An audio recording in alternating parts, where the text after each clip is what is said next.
So friends, welcome to the channel of A plus law academy. I hope सभी लोग बहुत अच्छे होंगे। आज के सेशन में एक बहुत इंपॉर्टेंट जजमेंट जो अभी हाल ही में ऑनरेबल सुप्रीम कोर्ट ने डिसाइड किया with respect to the procedure of arrest, उसके ऊपर आज मैं आपके साथ डिस्कशन करूंगा। और ये केस ना केवल जुडिशियल एस्पिरेंट्स के लिए इंपॉर्टेंट है, रेदर जितने भी अभी कॉम्पिटिटिव एग्जाम है, चाहे यूपीएससी का एग्जाम हो या अदरवाइज कोई भी एग्जाम चल रहा है, आप लोगों के लिए आज का जो जजमेंट है ये बहुत ज्यादा इंपॉर्टेंट है। रीजन उसके दो हैं। पहली चीज कि ये जजमेंट ने अरेस्ट के प्रोसीजर्स के ऊपर बात करी और बहुत स्ट्रांग पॉसिबिलिटीज है कि आज के इस सेशन में जो हम डिस्कशन करेंगे, जो की पॉइंटर्स हम डिस्कस करेंगे, उसको लेके आपके एग्जाम्स में सवाल आ सकते हैं। दूसरी चीज, जितने भी प्रैक्टिसिंग लॉयर्स हैं, यू ऑल मस्ट नो कि विद रिस्पेक्ट टू, अगर आप क्रिमिनल लॉ में प्रैक्टिस कर रहे हैं तो अरेस्ट को लेके जब भी आप डिफेंस लेने की बात करते हैं कि जी बेल का मैटर है या बेल एप्लीकेशन आपने मूव की है, तो उस सिनेरियो में आज का जजमेंट आप लोगों के लिए बहुत ज्यादा इंपॉर्टेंट होने वाला है। So the point is with respect to Mihir Rajesh Shah versus state of Maharashtra and another. Mihir Rajesh Shah, ये वो जजमेंट है जिसने अरेस्ट को लेके रूपरेखा डिजाइन की है, बताया है कि क्या चीजें पुलिस ऑफिसर्स को ध्यान में रखनी है, और अगर उन चीजों का ध्यान नहीं रखा गया सो द एक्यूज पर्सन या जो भी व्यक्ति अरेस्टेड व्यक्ति है, he is entitled to be released on bail, तो वो बेल लेने का हकदारी जो है वो बन जाता है। सो सबसे पहले तो मैं फैक्चुअल बैकग्राउंड आपको सामने बताता हूं कि इस केस में हुआ क्या और उसके बाद क्या क्या सिनेरियोज जो है वो मिहिर राज के केस में रहे हैं। तो 2024 का मामला है, 7 जुलाई 2024। तो एक BMW जो मिहिर शाह जो हैं वो चला रहे थे, वो BMW एक स्कूटर के साथ कोल्यूड करती है, एक्सीडेंट होता है, हाई स्पीड में कार थी, and causing the complainant and his wife to be thrown forward. The wife become trapped under the vehicle and was dragged leading to her death। तो जो लेडी है उसकी डेथ हो गई। स्कूटर आगे जा रहा है, गाड़ी आई, तेज रफ्तार में थी, दोनों लोग हवा में रहे और उसके बाद लेडी की जो थी वो डेथ हो गई। अब इस सिनेरियो में जो एविडेंस कलेक्ट किया गया दैट वाज कि सीसीटीवी फुटेज क्लियरली बता रहा है कि Mihir was driving the vehicle, evidence of recent alcohol consumption, attempt to alter appearance from after the incident, and fast tag in his name confirming the vehicle usage। तो ये चीजें जो चार एविडेंसेस बहुत इंपॉर्टेंट, कि सीसीटीवी में आ गया कि मिहिर गाड़ी चला रहा था, दूसरा कि वो अल्कोहल की कंजम्पशन में था, तीसरा कि मौके में जब एक्सीडेंट हुआ तो उसके बाद वो वहां से भागने की, अपनी अपीयरेंस को हटाने की वहां से कोशिश कर रहा है, और लास्ट टैग जो फास्ट टैग था वो उसके नाम पे था, तो ये बताता है कि व्हीकल जो था वो यूज हुआ था। एफआईआर लॉन्च की गई वर्ली पुलिस स्टेशन के अंदर, और ये केस मुझे लगता है कि जितने भी लोग न्यूज देखते हैं, आप सराउंडिंग्स में क्या हो रहा है आपको ध्यान में रहता है, तो ये केस के बारे में आपको जानकारी जरूर होगी। अब इस केस में जो लीगल इश्यूज थे उस पे आते हैं कि एपिलांट का ये कहना है, मिहिर राजेश शाह का ये कहना है कि जी I was not informed for the grounds of arrest. मुझे पुलिस वालों ने अरेस्ट जब किया तो मुझे ग्राउंड्स ऑफ अरेस्ट राइटिंग में नहीं दिए, which is a violation of article 22 clause 1 of the constitution as well as section number 47 of the BNSS, जो पहले की CRPC का सेक्शन नंबर 50 हुआ करता था, जिसमें यह क्लियरली लिखा है कि police officer must mention the reasons for the arrest to the arrested person.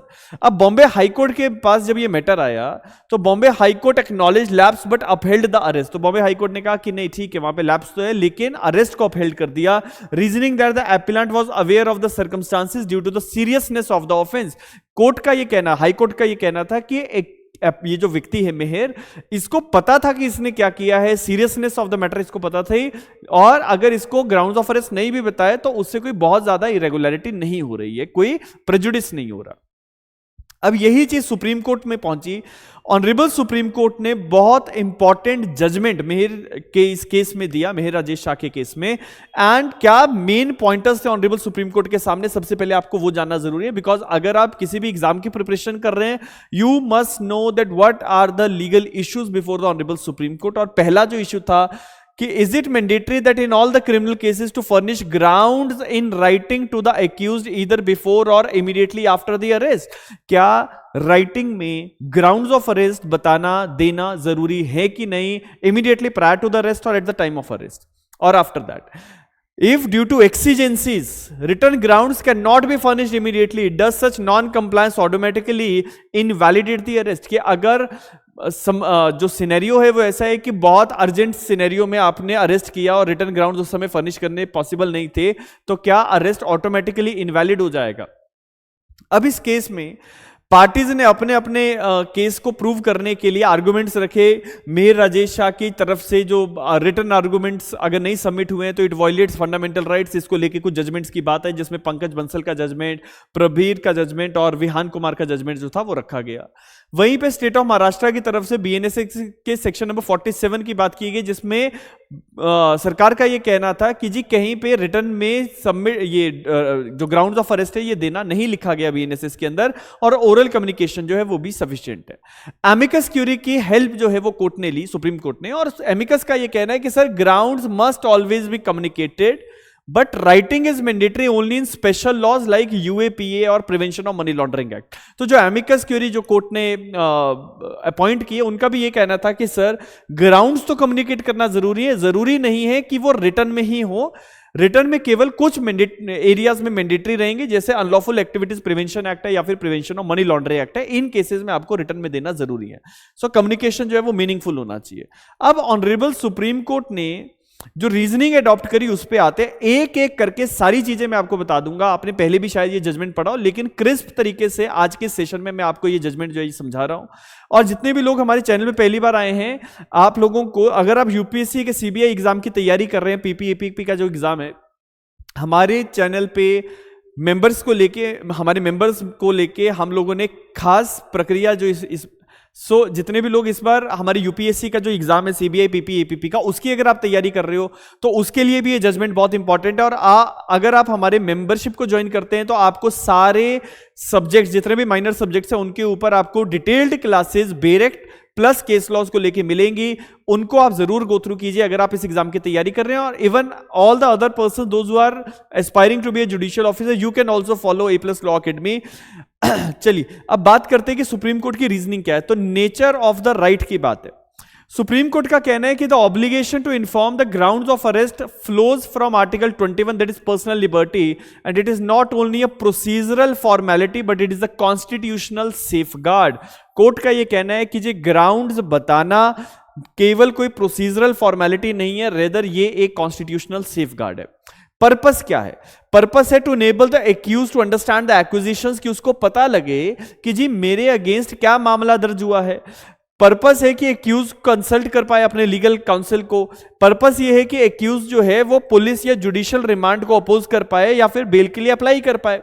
अब कोर्ट का ये कहना है कि क्या रिटर्न ग्राउंड सबमिट कर देना जरूरी है कि नहीं, do their is a requirement of return ground. तो कोर्ट का ये कहना था कि mere oral communication is insufficient, mayor oral communication is insufficient. तो जितने भी लोग बेल मैटर्स को कोर्ट में कंटेस्ट करते हैं, अपने एक्यूज जो भी आपका क्लाइंट है उसकी बेल को लेके आप कोर्ट में जा रहे हैं, तो आप वहां पे जरूर एक पॉइंट रखिए, अगर आपके क्लाइंट को रिटर्न में ग्राउंड्स जो है वो नहीं दिए गए, so that can be challenged, क्योंकि कोर्ट का यह कहना है कि mere oral communication is insufficient because accuse may be mentally stressed. Oral communication is open to dispute and written communication ensures fairness and accountability. तो it is a very very important point कि केवल अगर आपने oral communication करके बता दिया कि जी आपको इस कारण से हम अरेस्ट कर रहे हैं, इस चीज को कल को कभी भी चैलेंज कर दिया जा सकता है। दूसरी चीज, हो सकता है एक्यूज मेंटली स्टेबल ना हो उस समय जिस समय आपने उसको बताया, तो what will be the proof of that कि उसको समझ में आ गया। तो इसीलिए ऑनरेबल सुप्रीम कोर्ट ने